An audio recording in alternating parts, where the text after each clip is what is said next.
कि हम लोग न्यूक्लियस पढ़े थे ना सारा। न्यूक्लियस बारे में दोनों पढ़ लिए थे ना सब कुछ। कुछ रह नहीं गया था।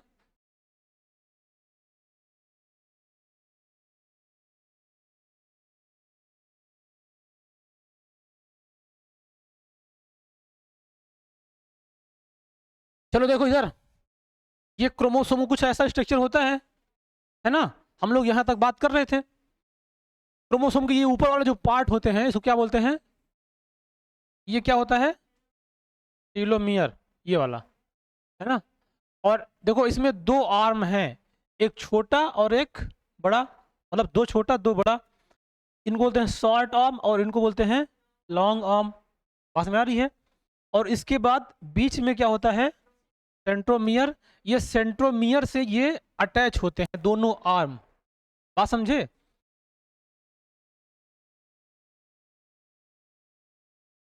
कल हम लोग क्या बात किए थे? कोई भी क्रोमोसोम सिंगल नहीं होता है। हाँ, बताओ तो कौन? ये जुड़े हुए हैं, जुड़े हुए हैं, जुड़े हुए हैं। नहीं, जुड़े हुए हैं बेटा। ये जुड़े हुए होते हैं ना यहाँ पे ऐसे बीच में। और ये वाले हम लोग सिस्टर क्रोमैटिड बोलते हैं। अच्छा, जानते हो ये क्रोमोसोम हमेशा दिखाई नहीं देगा सेल में। जैसे हमने कहा कि कोई पूछेगा क्रोमोसोम कहाँ पाया जाता है तो कहाँ बताओगे? सेल में। बात में आ रही है? लेकिन क्या हमेशा क्रोमोसोम दिखेगा? हमेशा क्रोमोसोम नहीं दिखेगा। मतलब हर सेल में क्रोमोसोम ऐसे दिखेगा नहीं। देखो उसका रीजन क्या होता है ना, ये जो क्रोमोसोम बनता है ना, ये जो हम लोग के सेल में होता है, जानते हो क्या? Cell division. जब सेल डिवीजन होता है ये तभी दिखाई देता है। क्योंकि इसके पहले अगर सेल डिवीजन नहीं होगा तो ये अंतु क्या रहेगा? क्या रहेगा? अगर सेल डिवीजन, अब कोई आएगा जाएगा तुम लोग उसको दिखोगे इस तरह से। ये तो अभी गया है तभी आएगा तो बंद कर देगा। डिस्पर्स हो जाते हो।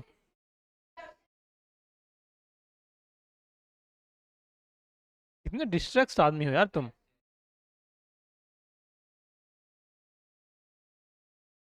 हाँ, अब इसके ऊपर ध्यान दो। तो ये हमेशा कहाँ दिखेगा? देखो सेल डिवीजन जब होगा तभी दिखेगा। अच्छा, इसके पहले अगर हम लोग सेल को देखेंगे तो सेल के अंदर ये क्या हुआ करता था? न्यूक्लियस। ध्यान समझो। सेल में क्या होता था? न्यूक्लियस। और न्यूक्लियस में ये बीच में था न्यूक्लियोलस। और इसी में था ये क्रोमैटिन। था ना ये?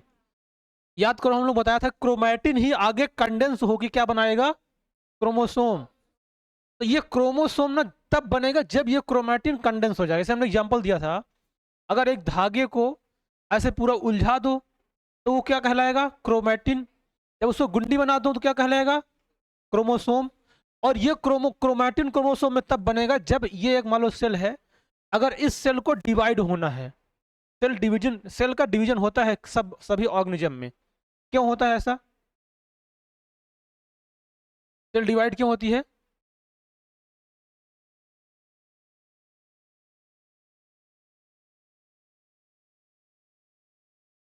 बताइए प्रलाव, आपको कुछ आइडिया है? बिल्कुल आइडिया नहीं है। सेल डिवाइड क्यों करती है? अरे तुम लोग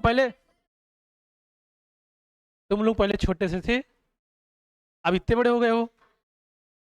तो ग्रोथ, जब ग्रोथ होगा तो सेल डिवीजन होगा तभी तो ग्रोथ होगा। पहले थोड़ा साइज बढ़ेगा, फिर उसके बाद वो डिवाइड होकर दो बन जाएगी। और जानते हो सभी सेल का, बंद मत हो जाना, सभी सेल का अलग अलग क्या होता है ना, लाइफ स्पेन हो। जैसे आप भी ना, तो हम लोग 72 साल के हो जाएंगे तो अपने उस वाले अवस्था में आ जाएंगे, है ना। मतलब मरने की अवस्था में आने लग जाएंगे धीरे धीरे। तो सभी सेल का ना अलग लाइफ स्पेन होता है। सब कुछ दिन बाद, जैसे एक होता है ब्लड में आरबीसी सेल, जानते हो? उसका उसका जो लाइफ स्पेन होता है 120 दिन। 120 दिन बाद वो डेड हो जाएगी, फिर दूसरी बनेगी। तो सबका ये तो पहले डिवाइड होगा फिर नई बनेगी, दूसरा होता रहता है। तो क्रोमोसोम हमेशा कब दिखेगा? जब सेल डिवाइड होना होगा तो क्रोमोसोम दिखेगा। और जब सेल डिवाइड नहीं होगी तो क्रोमोसोम दिखेगा नहीं, तब उसमें क्या रहेगा? क्रोमैटिन। बात समझ आ गए?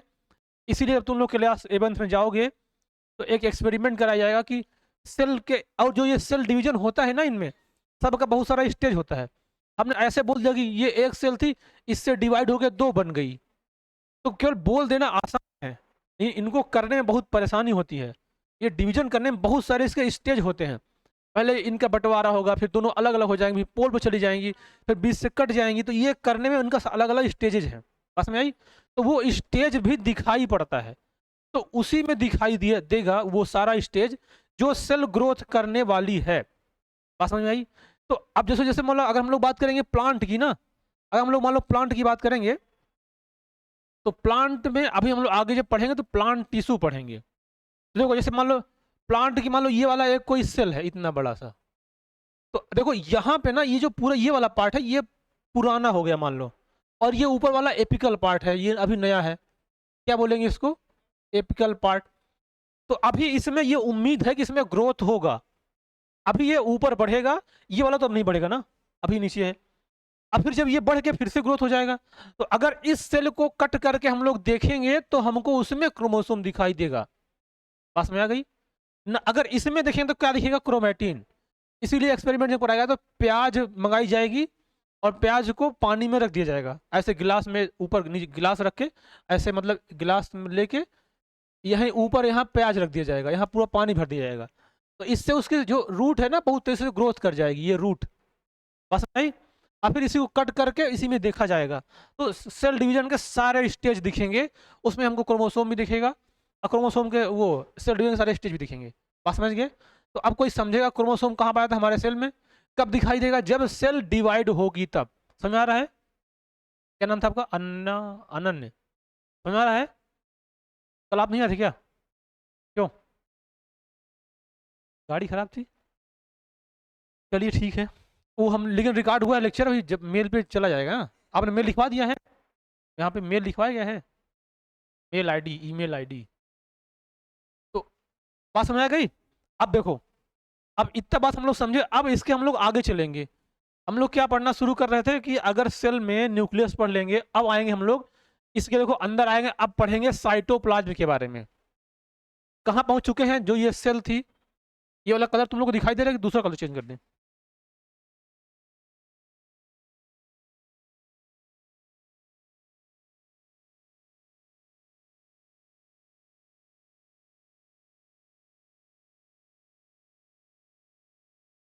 देखो ये सेल था, पहले शुरू हम लोग क्या क्या पढ़े, इस सेल का वॉल पढ़ लिए, मेम्ब्रेन पढ़ लिए, और उसके बाद ये न्यूक्लियस भी पढ़ लिए। ध्यान समझना, न्यूक्लियस पढ़ लिए। अब इसके अंदर जो ये भरा हुआ है साइटोप्लाज्म, अब हम लोग इसके अंदर आ चुके हैं, है ना। तो अगर हम ये बात करें कि साइटोप्लाज्म और प्रोटोप्लाज्म में क्या अंतर है, तो डिफरेंस ये माना जाएगा कि अगर इससे लिक्विड से न्यूक्लियस को निकाल दोगे तो क्या कहलाएगा, साइटोप्लाज्म। अगर न्यूक्लियस रहेगा तो क्या कहलाएगा, प्रोटोप्लाज्म। बात में आई। अब देखो इस साइटोप्लाज्म के अंदर एक तो न्यूक्लियस होगा, और दूसरा इसके अंदर इस सेल के, इसी के अंदर सेल के ऑर्गेनल्स भरे हुए होंगे। क्या भरे होंगे, सेल के ऑर्गेनल्स। वैसे बात ना करो तुम लोग, इसके अंदर सेल के ऑर्गेनल्स भरे हुए होंगे। अब वो ऑर्गेनल्स हम लोग पढ़ेंगे कि इसके अंदर अब जो जो भरा हुआ है वो कौन कौन से ऑर्गेनल्स है, उनके क्या काम है हमारे लाइफ में। बात समझ आ रही है। जैसे देखो, एक एक होता है ऑर्गेनल्स माइटोकॉन्ड्रिया, नाम सुने हो। ऐसा होता है राइबोसोम, प्लास्टिड और lysosome, Golgi body, endoplasmic reticulum, ये सारे क्या हैं, सेल के ऑर्गेनल्स है। अच्छा ये जो ऑर्गेनल्स होते हैं ना बहुत छोटे होते हैं, दिखाई नहीं देंगे हमको आंखों से, तो किससे देखा गया था उसको, माइक्रोस्कोप से। ये सेल भी बहुत छोटी होती है ना। तो किसने सेल की डिस्कवरी किया था, रॉबर्ट हुक ने जब किया, जब उसको माइक्रोस्कोप की डिस्कवरी कर लिया तो उन्होंने देखा कि अब हमको सेल का अध्ययन करना चाहिए, तो उन्होंने सेल का स्टडी किया। बात समझे। तो हम लोग इतना पढ़ लिए, सारी बात लिंक कर पा रहे हो ना। अब हम लोग इसके अंदर जो कुछ भरा है उसके बारे में पहले समझेंगे।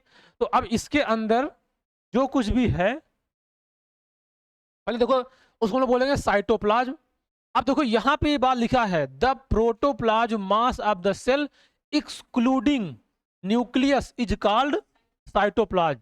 अगर प्रोटोप्लाज्म से न्यूक्लियस को निकाल दोगे तो क्या कहलाएगा, साइटोप्लाज्म। बात समझ गए।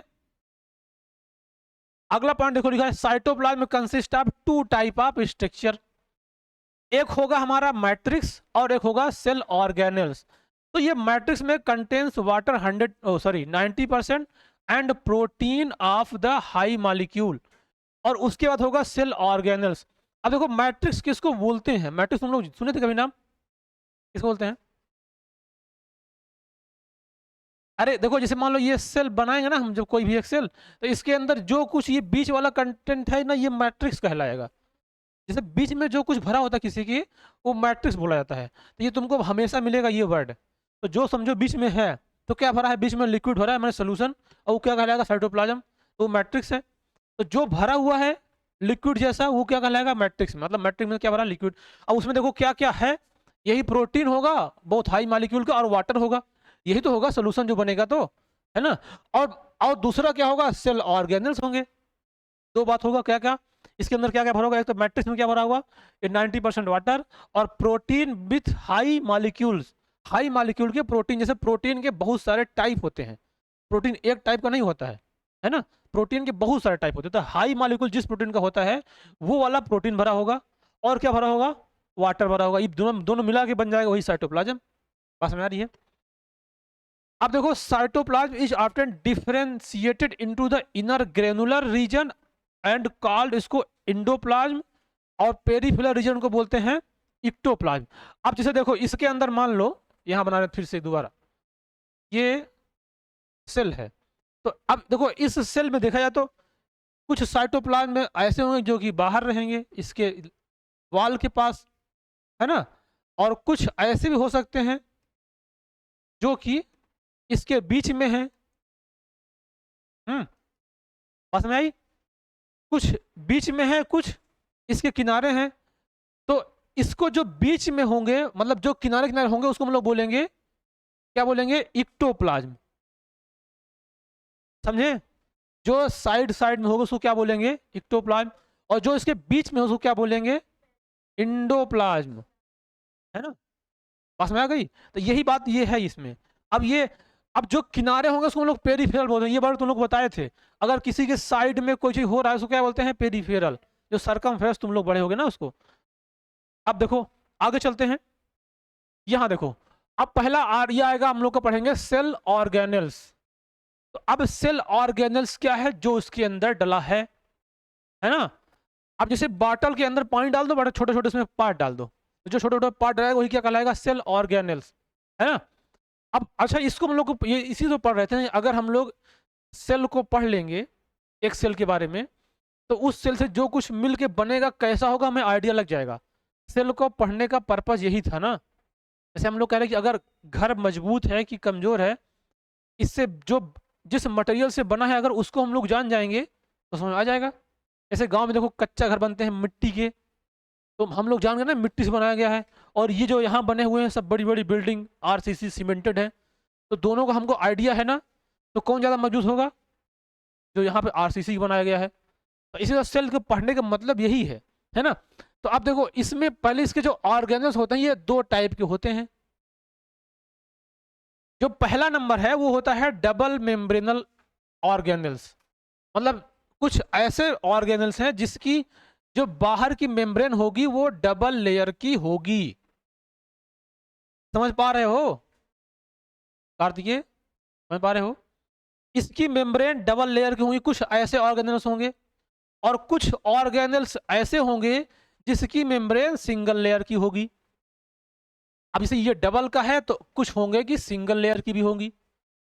अब डबल लेयर में तुम्हारा आएगा माइटोकॉन्ड्रिया, क्लोरोप्लास्ट, है ना। और सिंगल लेयर में क्या आएगा, endoplasmic reticulum, lysosome, Golgi apparatus. बात समझ गए? इसमें जो हमको पढ़ना है ऑर्गेनल्स, पहले डबल मेम्ब्रेन में क्या होगा, माइटोकॉन्ड्रिया, क्लोरोप्लास्ट, ये दोनों डबल मेम्ब्रेनस के होंगे। और उसके बाद जो ये एंडोप्लाज्मिक रेटिकुलम है और लाइसोसोम है और गोल्जी अपरेटस है, ये क्या होंगे, सिंगल मेम्ब्रेन के ऑर्गेनल्स होंगे। तो इसके अंदर सेल ऑर्गेनल कितने टाइप के, दो टाइप के, एक डबल मेम्ब्रेनस और एक सिंगल मेम्ब्रेनस। तो हम लोग पहले सिंगल वाला पढ़ते हैं, ठीक है। तो अब देखो इसमें पहला ऑर्गेनल्स क्या था, ये वाला, ये इंडोप्लाज्मिक रेटिकुलम। बात में आ रही है? इसमें पहला क्या था, इंडोप्लाज्मिक रेटिकुलम। तो हम लोग इसी को थोड़ा सा देखते हैं पहला। देखो कोई बताएगा थोड़ा बहुत इंडोप्लाज्मिक रेटिकुलम के बारे में, कुछ आइडिया किसी को है? अभी सुने थे, पहली बार सुन रहे हो? सुने हो? क्या काम करता है? इसका ये देखो तुम लोग ने शायद गलत होगा, ये सही कर लो पीडीएफ में, यहाँ पे लिखा है, तब बताते हैं इसको, थोड़ा सा देख लो एक बार जल्दी से। यहाँ उस साइंटिस्ट का नाम है ना, जो लिखा है उसको सही कर लो, इसने दिया है।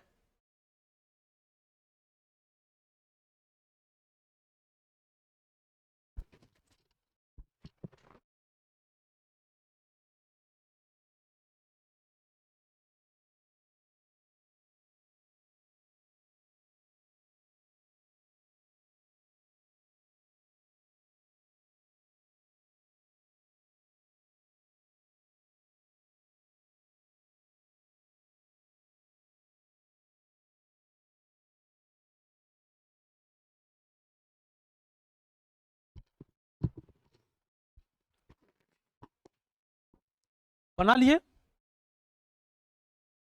अब देखो ये जो इंडोप्लाज्मिक रेटिकुलम होता है ना, पहले देखो ये पाया कहाँ कहाँ पे, इसका क्या एग्जैक्ट लोकेशन होता है। देखो ये जो बना है ना, ये है न्यूक्लियस, ये क्या है, न्यूक्लियस। और इस न्यूक्लियस की बाहर ऐसे कवरिंग टाइप का बना होता है, ये जो बाहर है, ये दिख रहा है ना, देखो इस तरफ, दोनों तरफ, इधर और ये इधर। तो ये न्यूक्लियस के बाहर, जस्ट न्यूक्लियर जो वाल होती है उसी के बाहर ऐसे चिपके हुए होते हैं। समझ गया इसका लोकेशन? जहां जहां न्यूक्लियस होगा सभी न्यूक्लियस के बाहर ऐसे चिपके हुए पाए जाएंगे। तो यही होता है हमारा इंडोप्लाज्मिक रेटिकुलम, या इसको हम लोग बोलते हैं शॉर्ट फॉर्म में ER। बात समझ गए? तो ये एक प्रकार देखो यहाँ पे लिखा है, it is an extensive and complex network of tubular membrane system present in the cytoplasm. क्योंकि ये जो मेम्ब्रेन सिस्टम है ना, ट्यूबुलर लाइक होता है, जो पाया जाता है ट्यूबुलर लाइक होता है। और इसको किसने दिया था, इसको क्या पढ़ोगे तुम लोग? हाँ, कैथ R पॉर्टर इन 1945 में, मतलब आज़ादी से पहले की बात है। बात समझ आई? तो ये बात हो गया। अब ER is well develop in metabolically active in eukaryotic cell. देखो ये पहले तो प्रोकैरियोटिक में नहीं पाई जाती, ये कहाँ पाई जाती है, यूकैरियोटिक में। मेटाबॉलिक मतलब समझते हो? मेटाबॉलिक समझते हो? हाँ, नहीं समझते हो, नहीं समझे तुम लोग, देखो आप समझ जाओगे।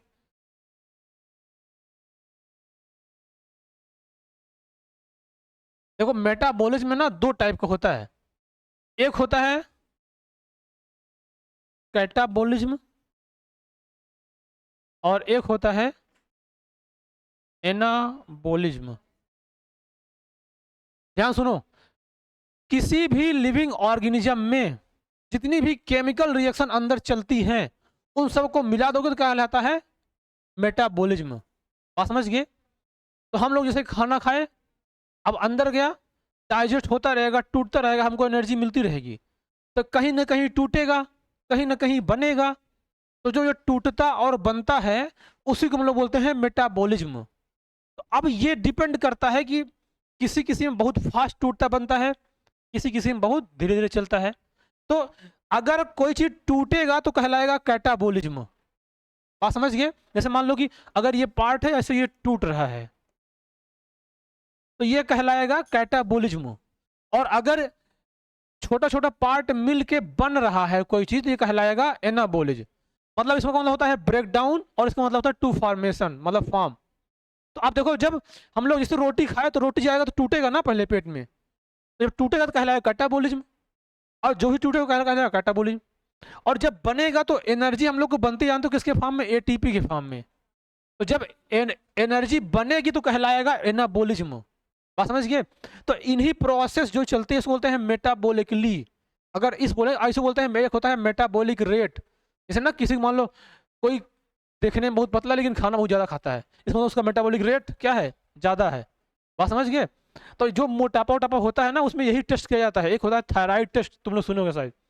तो थायराइड टेस्ट होता है, वो मेटाबॉलिक रेट को बताता है, तो उससे पता चलता है कि हमको और कितना अपने शरीर पे काम करना चाहिए फिट रहने के लिए। समझे? चलो, तो ये बात हो गई। अब देखो हो गया, इंडोप्लाज्मिक रेटिकुलम प्रोकैरियोट में नहीं पाया जाता। और जानते हो जो RBC होती है, मतलब हमारे ब्लड की सेल, जब मेच्योर हो जाएगी तो उसमें भी नहीं पाया जाता। जैसे आरबीसी जब बनती है तो पहले मान लो ये पहले मेच्योर नहीं रहेगी, और जब ये मेच्योर हो जाएगी ये वाली आरबीसी हमारी, तो इसमें भी नहीं पाया जाएगा। कहाँ कहाँ? पहले प्रोकैरियोट में, और आरबीसी मेच्योर में, और एम्ब्रियोनिक सेल। एम्ब्रियोनिक सेल समझते हो? हाँ, देखो जब रिप्रोडक्शन होता है, सेक्सुअल रिप्रोडक्शन, तो पहले क्या बनता है, ये मान लो गैमीट रहेंगे दोनों, और ये जब मिल जाएगा तो क्या बनेगा? जाइगोट। और जाइगोट जब ये डेवलप होगा तो जो डेवलप होने की स्टेज होगी उसको बोला जाता है एम्ब्रियो, है ना। और तो इसके अंदर इस एम्ब्रियो में जो सेल रहेगी उसको बोला जाएगा एम्ब्रियोनिक सेल। बात समझ गए? उसको क्या बोलेंगे? Embryonic cell. तो अब ये बात समझना है कि केवल प्रोकैरियोट में एब्सेंट होती है, और मैच्योर आरबीसी में, और कहाँ पे? एम्ब्रियोनिक सेल में। मैमल के मैच्योर आरबीसी, प्रोकैरियोट सेल और एम्ब्रियोनिक सेल में इंडोप्लाज्मिक रेटिकुलम क्या होती है? एब्सेंट होती है। बात समझिए। अगला पॉइंट लिखो, ER is composed of 3 type of structure. अब इसमें देखो क्या क्या होता है, क्रिस्टी, वेसिकल और टिब्यूल्स। और इंडोप्लाज्मिक रेटिकुलम इसके 2 पार्ट होते हैं। तो पहले 2 पार्ट कौन कौन से? यहां समझो 2 पार्ट इसके कौन कौन से हैं। एक होता है रफ इंडोप्लाज्मिक रेटिकुलम, जिसको हम लोग बोलते हैं RER। और एक होता है, दूसरा होता है स्मूथ इंडोप्लाज्मिक रेटिकुलम। इसको यहां से समझो, दोनों का मतलब समझो। अच्छा, पहले रफ और स्मूथ का मतलब समझो, तब समझ जाओगे तुम लोग। देखो जैसे मान लो ये एक ऐसा स्ट्रक्चर बना दिए, और एक स्ट्रक्चर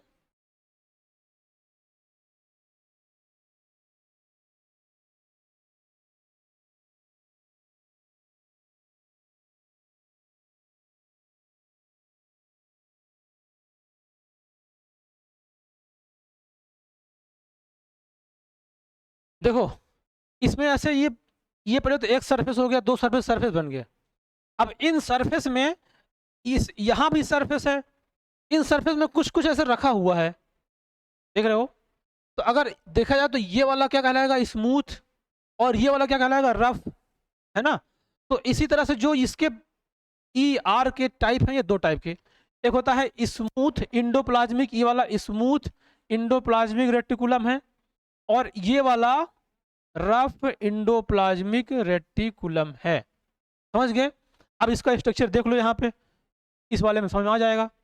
यहाँ देखो, ये देखो जो ये रेड कलर वाला दिख रहा है ना पूरा, देखो इसमें दिख रहा है ना, ये कहाँ कहीं कहीं पॉइंट है, दिखाई दे रहा है। ये देखो ये रेड कलर के यहाँ यहाँ दिख रहा है ना सब ऐसे। तो ये क्या कहलाएगा? ये है रफ इंडोप्लाज्मिक रेटिकुलम। और देखो ये वाला एकदम क्लीन है ना। तो ये क्या कहलाएगा? Smooth endoplasmic reticulum. तो ये 2 टाइप होते हैं, रफ और स्मूथ। और बताने वाले हैं उसी को।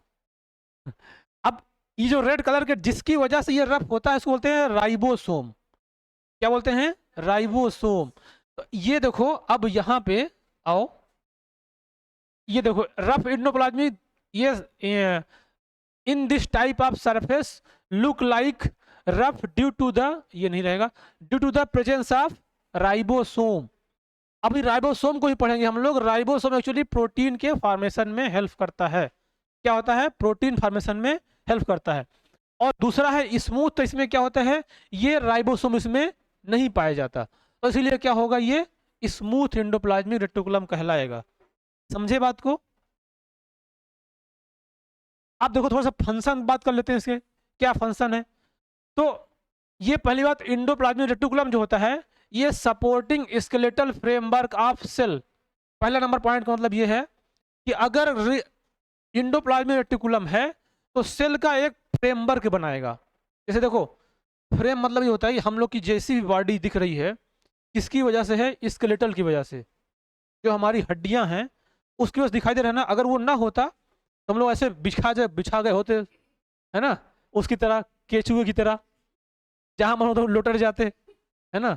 अब देखो वो कोई वहां बैठा तो उसका इधर से घूम के ऐसे मुड़ जाता। लेकिन अब ये कि हम लोग का थोड़ा बहुत मूवेबल है, लेकिन ऐसा नहीं है। तो किस वजह से है? स्केलेटल की वजह से। तो जो सेल, अगर किसी सेल का कोई भी स्ट्रक्चर, मान लो ऐसा कोई स्ट्रक्चर बना दिया सेल का, तो ये जो बना होगा तो ये इस वजह से बना होगा, ये उसमें सपोर्ट करता है। बात समझिए? पूरा पूरा ये सपोर्ट नहीं करता, लेकिन इस ये भी सपोर्ट करता है इसका फ्रेमवर्क बनाने में। समझ आ रहा है? अब दूसरा पॉइंट लिखा है, it provide the pathway for distribution of substance with the cell. और दूसरा काम क्या करता है, जैसे मान लो एक सेल ये है, दूसरी सेल ये है, तीसरी सेल ये है, इन हम क्या बताए थे, याद करो कि इनके बीच में हमेशा आदान प्रदान होना चाहिए। जो सोल्यूशन है, कभी अगर इसमें ज़्यादा होगा चला जाएगा इसमें, और इसमें ज़्यादा चला जाएगा इसमें, तो इनके बीच में हमेशा आदान प्रदान होते रहना चाहिए। अब ये जो होने का काम कौन करता है, उसमें भी ये क्या करता है, हेल्प करता है एंडोप्लाज्मिक रेटिकुलम। और दूसरा देखो, ये endoplasmic reticulum formation of nuclear membrane, याद करो यहाँ पे हमने बताया कि ये वाली जो मेम्ब्रेन है, ये है न्यूक्लियर की मेम्ब्रेन, दिखाई दे रही है, ये न्यूक्लियर की मेम्ब्रेन का फॉर्मेशन मतलब इसी से बनते हैं, ये इसी से बना बना के न्यूक्लियर मेम्ब्रेन की मेम्ब्रेन भी बनाई जाती है। बात समझिए, ये हो गया। और अगला पॉइंट है, देखो, और ये क्या करता है, रफ, देखो यहाँ पे लिखा rough endoplasmic reticulum provide the surface for ribosome for protein synthesis. अगर रफ एंडोप्लाज्मिक होगा तो वही प्रोटीन बनाएगा, स्मूथ होगा तो प्रोटीन नहीं बनाएगा, क्योंकि राइबोसोम किसमें पाया जाएगा, रफ एंडोप्लाज्मिक रेटिकुलम में। तो जो रफ होगा उसमें राइबोसोम पाया जाएगा, और वही राइबोसोम किस में हेल्प करता है, प्रोटीन के फार्मेसिंथेसिस में। इसीलिए एंडोप्लाज्मिक रेटिकुलम प्रोटीन सिंथेसिस में भी भाग लेती है। ठीक है, अगला देखो, endoplasmic reticulum help the synthesis of lipid, cholesterol and intercellular transportation. अब देखो, जो रफ एंडोप्लाज्मिक थी वो तो बना रही थी प्रोटीन, और जो स्मूथ होगी वो बनाएगी लिपिड, कोलेस्ट्रॉल, और ये इंटरसेलुलर ट्रांसपोर्टेशन में कुछ मटेरियल बनाएगी। याद रखना, रफ कौन बनाएगी, प्रोटीन, और जो स्मूथ होगी क्या बनाएगी, लिपिड और कोलेस्ट्रॉल, ये सारी चीजें। बात समझ आ गई। अब अगले आगे चलते हैं। अच्छा, ये सब ऑर्गन जो होंगे ये कैसे हैं, सिंगल मेम्ब्रेन्स हैं, जो हम लोग पढ़ रहे हैं अभी, ये जिनका मेम्ब्रेन केवल एक मेम्ब्रेन से मिलके बना है ना। तो पहला हो गया एंडोप्लाज्मिक रेटिकुलम। अब दूसरा देखो पढ़ना है, दूसरा है गोल्जी अपरेटस, है ना। इसको ना traffic police of the cell बोलते हैं, समझते हो तुम लोग, इसको जानते हो, सुने थे, हाँ, इसको traffic police of the cell, traffic police समझते हो ना। वो खड़ा था ना ऐसा, बोले रुक जाओ, फिर जाओ जाओ ऐसे करते हैं ना ऐसे। तो इसका मतलब क्या होता है, इसका मतलब ये कि ये भी सेल में कुछ ऐसा ही रोल अदा करती हैं, अभी बताएंगे इससे पहले, पर ये समझो। अब देखो, ये गोल्जी स्ट्रक्चर कुछ ऐसा दिखाई देगा, अगर देखा है, देखो ये न्यूक्लियस बगल में ये दिखा था यहाँ पे, ये इसका स्ट्रक्चर भी, ये देखो ये यहाँ था, ये छोटू सा बना हुआ है, तो ये न्यूक्लियस के आसपास ये भी बनता है, अभी बताएंगे इसको कैसे, ये इसका क्या कहानी है। देखो, गोल्जी अपरेटस यूजुअली कॉल्ड, इसको दूसरा नाम होता है डिक्टियोसोम, ये बहुत इंपॉर्टेंट, अंडरलाइन कर लो। गोल्जी अपरेटस को दूसरा नाम बोलते हैं डिक्टियोसोम, या अब चाहे गोल्जी अपरेटस कहो या गोल्जी बॉडी भी कहीं कह सकते हैं, या गोल्जी बॉडी कहो, या इसको बोलते हैं डिक्टियोसोम, है ना। यहाँ वो गलत हो देख लो। अब देखो, और या उसको गोल्जी कम्प्लेक्स भी बोलते हैं, गोल्जी बॉडी, गोल्जी कम्प्लेक्स, और गोल्जी अपरेटस, और डिक्टियोसोम, इतना सारा नाम है इसका। कितने नाम, 4 नाम, गोल्जी बॉडी, गोल्जी अपरेटस, और गोल्जी कम्प्लेक्स, और डिक्टियोसोम। बात समझ गए। अब देखो, गोल्जी अपरेटस की डिस्कवरी एक चचा थे, कैमिलो गाल्जी नाम के, इन्होंने इसकी डिस्कवरी की थी। अब तुम लोग के सर दर्द देख चले गए हैं, इनको भी याद करना पड़ेगा, है ना, किसको, किसने डिस्कवर किया था, तो कैमिलो गाल्जी साहब ने किया था। सम्मान के साथ बोलना, कैमरे में ऐसा नहीं बोला जाता, उसे हम बोल दिए हैं। It present in all eukaryote cell but absent in prokaryote, वही वाली कंडीशन में भी है। देखो, यूकैरियोट भी सभी, अरे सॉरी, इसके पहले क्या था, ईआर, एंडोप्लाज्मिक रेटिकुलम भी सभी यूकैरियोट में पाया गया था, प्रोकैरियोट में नहीं पाया गया था। वही कंडीशन इसकी भी है, प्रोकैरियोट में नहीं पाया जाएगा, यूकैरियोट में पाया जाएगा। माइटोकॉन्ड्रिया नहीं है बेटा, माइटोकॉन्ड्रिया भी अलग है, उसके तरह नहीं लगेगा। चलो देखो, अब इसमें इसमें इसका स्ट्रक्चर इस तरह से कुछ दिखाई दे रहा है, जैसे जैसे देखो, ये एक्चुअली जब बनाओगे तो ऐसे बना जाएगा, ये ऐसे ऐसे ऐसे, ये कुछ ऐसा बनता है, बात समझे। और यहाँ जो ये होते हैं ना, ये इसको सिक्रेटरी वेजिकल्स बोलते हैं, और ये वाली इसकी सिस्टर्निया लगी हुई होती हैं इसमें ऐसे ऐसे, ये देख। और ये जो बीच में स्पेस होता है ना, इसको ल्यूमेन बोलते हैं। अच्छा, ल्यूमेन जानते हो किसको बोलते हैं? मान लो कोई, अगर कोई ऐसे हम बना दिए स्ट्रक्चर, अब इसके बीच में जो स्पेस बचा हुआ है ना, इसको ल्यूमेन बोलेंगे। ये कॉमन चीज है, ये कहीं पे भी तुम लोग को मिलेगा देखने को। दो वॉल के बीच में कुछ अगर है तो उसको बोलते हैं ल्यूमेन, जो मैट्रिक्स का हमने काम बताया था काम। तो इसमें ये सारे फेज होते हैं। अब देखो इसका अगला देखो, अब इसका फंक्शन थोड़ा देख लें। अब गोल्जी अपने associated with storage, packaging and transportation of various substance, है ना। क्या क्या काम करता है? पहले तो कोई चीज को स्टोरेज करने में, जैसे मान लो किसी चीज की अधिकता हो गई तो उसको स्टोर कर लेगा। और क्या करेगा? पैकेजिंग करने, पैकेजिंग समझते हो? अरे हाँ, पैक करना मतलब जैसे कि अगर तुम्हें किसी को स्टोर करना है तो ऐसे तो नहीं रख लो कि जैसे बाहर फेंक दो, है ना। अगर कपड़े रखना है अगर स्टोर करके बढ़िया से, तो उसको बढ़िया से मोड़ के फोल्ड करके रखोगे ना, और थोड़ा नहीं पूरा से बनाया डाल दिया, तुम लोग वही करते हो, हाँ। अब मम्मी लोग अपना देखती हैं सब।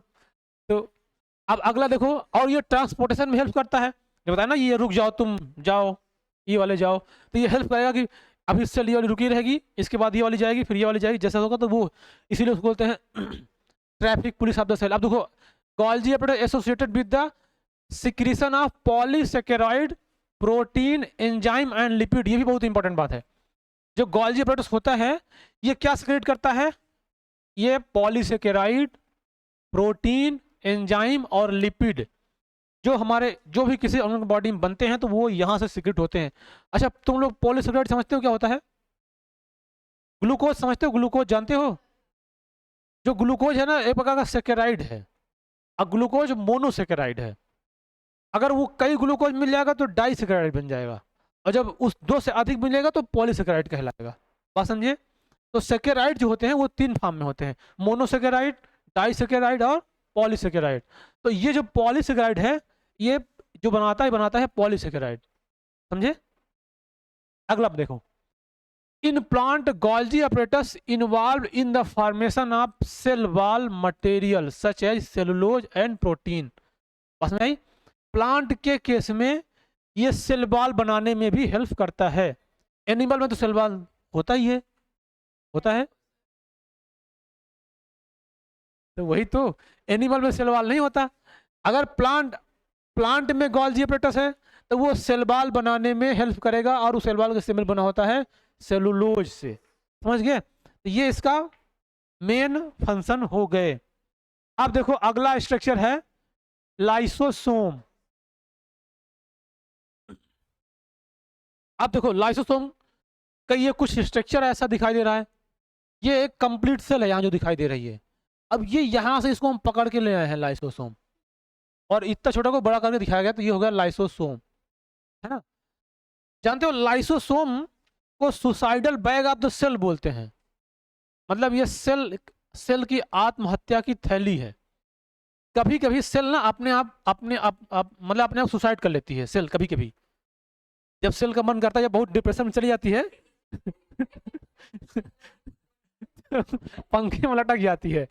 जब मान लो उसके घर वाले ताना मार रहे हैं, तुम्हारा नंबर कम आ रहा है, तुम कैसे पढ़ रहे हो, शर्मा जी की बेटी को देखो उसके इतने नंबर आ रहे हैं ना, ऐसे बोलेंगे तो बहुत परेशान हो जाएगी। अब जब परेशान हो जाएगी तो सेल क्या करेगी? पंखे में लटक जाएगी। तो इसलिए सेल कभी जरूरत पड़ने पे सुसाइड भी कर लेती है। इसीलिए इसको बोलते हैं लाइसोसोम, जो होते हैं उसको बोलते हैं आत्महत्या की थैली। एक्चुअली ये तो कहानी का पार्ट था। एक्चुअली ये ऐसे करती है आत्महत्या कि मान लो ये एक सेल है, सुनो ध्यान से, मान लो ये एक सेल है। अगर इस सेल में जब इन्फेक्शन होगा, मान लो इसको इन्फेक्शन दिया जा रहा है, कोई इन्फेक्शन कर रहा है किसी माइक्रो से, तो इन्फेक्शन होगा तो क्या होगा? ये सेल डैमेज हो जाएगी। तो जैसे इन्फेक्शन होगा ना, तो ये क्या करेगी? अपने आप को बचाने का प्रयास करेगी। सेल अपने आप को बचाने का बहुत प्रयास करेगी, मेरा इन्फेक्शन खत्म हो जाए। लेकिन जब इन्फेक्शन बहुत ज्यादा हो जाएंगे, बचेगा नहीं, तब इसका मूड बदल जाएगा कि अब तो मरना ही ठीक है, नहीं अगर मेरा इन्फेक्शन रहेगा तो हमारी वजह से सबको हो जाएगा, तो इससे अच्छा ना रहे बांस न बजे बांसुरी। समझ गए? तो उसी केस में क्या करती है? सेल सुसाइड कर लेती हैं। मतलब ये दूसरे सेल को बचाने के लिए। ऐसे नहीं, तुम लोग मूवी देखते होगे, कोई ऐसा वायरस है एक घर में आ गया, अब तुरंत उसको हो गया, फिर उसको हो गया, ऐसा कोई मूवी देखे हो? देखो ना, एक एक अभी एक वेब सीरीज आई है, उस पे हाँ जॉम्बी वायरस जो भी बोलता है, ऐसा होता है ना, ये इसको हो गया उसको हो गया, तो अगर बोला कि जिनको लोग हो गया एक कमरे में पैक कर दो या तो उनको खत्म कर दो, तो ये बेचारे अपने और सेल को बचाने के लिए ऐसा कर लेती है, इसको बोलते हैं। हाँ अभी कोविड हुआ देखो, अब बस कोविड का मतलब ये था कि देखो, कोविड इतना खतरनाक नहीं था कि होते मंतर आदमी मर जाए, नहीं तो आप आज इंडिया खत्म, मतलब सभी खत्म हो गए होते, अगर क्यों कोविड सबका हुआ था, बस ये कि इतना इफेक्टिव नहीं था, समझे। चलो, तो आप देखो समझते हैं, ये एक कैसा होता है, spherical sac like structure, enzyme sorry evenly distributed in is called lysosome. और ये इसकी डिस्कवरी किसने किया था, डी डूवे, ये अंडरलाइन कर लो, स्टैन डी डूवे ने इसकी डिस्कवरी किया था। अ लाइसोसोम कॉमन इन, देखो common in animal cell and also occurs in actively dividing plant cell. देखो इस पॉइंट का मतलब समझो, ये एनिमल सेल के सभी सेल में पाई जाती है, लेकिन प्लांट सेल में उसी सेल में पाई जाएगी जो सेल अभी डिवाइड करने वाली है। जैसे अभी इसके पहले बताया था ना वो क्रोमोसोम बारे में, जो डिवाइड करेगा तभी दिखेगा, तो एनिमल सेल में तो सभी में पाई जाएगी, और प्लांट सेल में जो अभी डिवाइड कर रही है उसी में पाई जाएगी। क्योंकि जानते हो ऐसा क्या होता है, जब सेल डिवाइड कर जाती है प्लांट की ना, तो उसके उसके बाहर सेलुलोज की लेयर बन जाती है, जो सेल डिवाइड कर जाती है उसके बाहर सेलुलोज की लेयर बन जाती है, और सेलुलोज की लेयर बहुत ज़्यादा प्रोटेक्टिव होती है, तो अगर डिवाइड करके बन गई है तो अब उसको ज़्यादा इन्फेक्शन होने की डर नहीं रहता है। लेकिन एनिमल सेल में सेल वॉल होती नहीं है, तो इसलिए अभी इसको डर बना रहता है, इसलिए ये डिवाइड हमेशा एनिमल सेल में पाई जाती है, कभी जरूरत पड़ेगी हम अपना रूप दिखाएंगे, बात समझिए। और ये और इसका एक काम और होता है, बताएं अभी। और देखो, lysosome is bounded by the single membrane, ये तो बात पहले ही हम लोग कर लिए थे, अब इसको थोड़ा फंक्शन की बात कर लें। Lysosome provide the energy to the starved cell by the digesting stored material like protein fat glycogen. अब इसका मतलब समझो पहले, ये हम लोग को एनर्जी भी देता है। जैसे क्या करता है जो लाइसोसोम होता है, जैसे मान लो हम लोग कुछ खा ली, जैसे प्रोटीन खा लिए, मान लो ये प्रोटीन है, ये फैट है ना, और ये मान लो कार्बोहाइड्रेट है, ये सब केवल खाने से एनर्जी नहीं मिलेगी, इसको तोड़ना भी चाहिए। जब ये टूटेगा नहीं तो हमको एनर्जी नहीं मिलेगी, तो इसको तोड़ने का काम ये लाइसोसोम से एक एंजाइम निकलता है, इसको हम लोग बोलते हैं हाइड्रोक्लोरिक एंजाइम। क्या बोलते हैं उसको, हाइड्रोक्लोरिक एंजाइम। इस एंजाइम से इनको तोड़ा जाता है, क्या, प्रोटीन फैट कार्बोहाइड्रेट जो भी होगा, इसको तोड़ेगा तभी हमको एनर्जी मिलेगी, बात समझ आई। तो ये हो गया। अब दूसरा, अब ये under the certain condition lysosome में burst and there enzyme digest one out and again, ये यहाँ पे होगा सेल, समझ गए, सेल, और यहाँ पे होगा ऑर्गेनली, सेल ऑर्गेनली होगा, इसको कट लिख लो यहाँ पे, ये चाहे लिख लो ऑर्गेन, ऑर्गन्स जो जितने भी और सेल ऑर्गन्स है।